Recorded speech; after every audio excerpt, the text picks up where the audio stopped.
അൻസിബ ഹസൻ, നമ്മുടെ ദൃശ്യം സീരീസിലെ അൻസിബ ഹസൻ. അൻസിബ ഹസൻ നടൻ ടിനി ടോമിനെതിരെ ആരോപണം ഉന്നയിച്ചിരിക്കുകയാണ്. ടിനി ടോം ആളുകളുടെ ഇടയിൽ പറഞ്ഞു നടക്കുന്നു അൻസിബയ്ക്ക് പലരുമായി അവിഹിത ബന്ധങ്ങളുണ്ടെന്നും തന്റെ ഡ്രൈവറെ, അതായത് ടിനി ടോമിന്റെ ഡ്രൈവറെ അൻസിബ മതപരിവർത്തനത്തിന് പ്രേരിപ്പിച്ചു എന്നും ഒക്കെയുള്ള ഗോസിപ്പുകള് ടിനി ടോം പറഞ്ഞു നടക്കുന്നു എന്നാണ് അൻസിബയുടെ ആരോപണം. ടിനി ടോം മറ്റുള്ളവരോട് അൻസിബ ഇങ്ങനെയുള്ള ഒരാളാണെന്ന് പറഞ്ഞു നടക്കുന്നു എന്നാണ് അൻസിബയുടെ ആരോപണം. ഇതിന് തെളിവൊന്നുമില്ല. അപ്പൊ അൻസിബയോട് ഇദ്ദേഹം വന്ന് പറഞ്ഞു എന്ന് വേറുള്ള ആളുകൾ പറഞ്ഞുള്ള അറിവേ അൻസിബയ്ക്കുള്ളൂ. ഇത് മൊത്തത്തിൽ നോക്കുമ്പോൾ ഒരു തെറ്റിദ്ധാരണയാകാനാണ് സാധ്യത. കാരണം ടിനി ടോം ഏത് സമയം എയറിൽ കയറുന്ന ആളാണെങ്കിലും അത് അദ്ദേഹത്തിന്റെ പ്രോഗ്രാമും മറ്റുള്ള മിമിക്രിയുമായി ബന്ധപ്പെട്ട കാര്യങ്ങളുമായി ബന്ധപ്പെട്ട് അദ്ദേഹം ഇതുവരെ, പിന്നെ മകന്റെ കേസിനൊക്കെ ഉണ്ടായിട്ടുണ്ട്.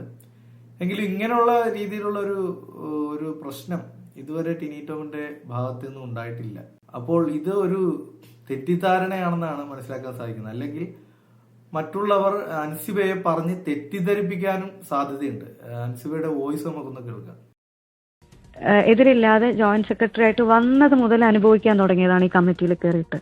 അപ്പൊ നമ്മളൊരു കമ്മിറ്റി ആവുന്ന സമയത്ത് എല്ലാവർക്കും ഒരഭിപ്രായം ആവണമെന്നില്ല. എല്ലാ കാര്യങ്ങളിലും അഭിപ്രായ വ്യത്യാസങ്ങൾ ഉണ്ടാവും. അഭിപ്രായ വ്യത്യാസങ്ങൾ ഉണ്ടായതിന്റെ പേരിൽ വ്യക്തിവൈരാഗ്യമാണ് കാണിച്ചുകൊണ്ടിരിക്കുന്നത്.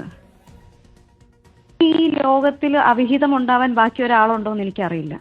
ഇതൊന്നും എന്നോടല്ല പറയുന്നത്, മറ്റു പലരോടും പറഞ്ഞിട്ട് മറ്റു പലരും എന്നോട് വന്ന് പറയുന്നു. ഞാനത് സഹിച്ചു. കാരണം ഒരു പെണ്ണിനെ മോശക്കാരിയാക്കാൻ ഏറ്റവും ഈസി ആയിട്ടുള്ളൊരു വേ ആണത്. ഒരു പെണ്ണിനെ തകർക്കാൻ ഏറ്റവും എളുപ്പം അവിഹിത ആരോപണമാണല്ലോ. അല്ലെങ്കിൽ ഏറ്റവും ഒരു ചീത്ത രീതിയിലാക്കി വെക്കാൻ ഏറ്റവും എളുപ്പം അതാണ്.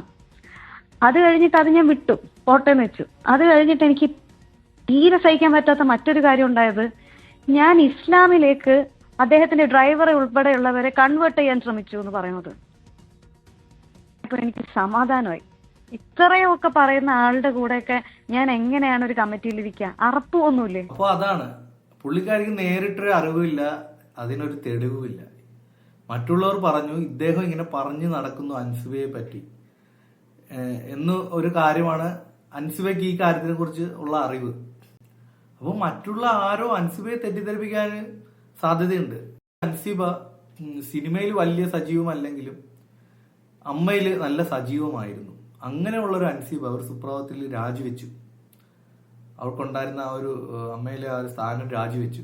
അത് ഇതിന്റെയൊക്കെ ഭാഗമായിട്ടുള്ള ഒരു കാര്യമായിട്ടാണ് ഈ രാജി വന്നത്.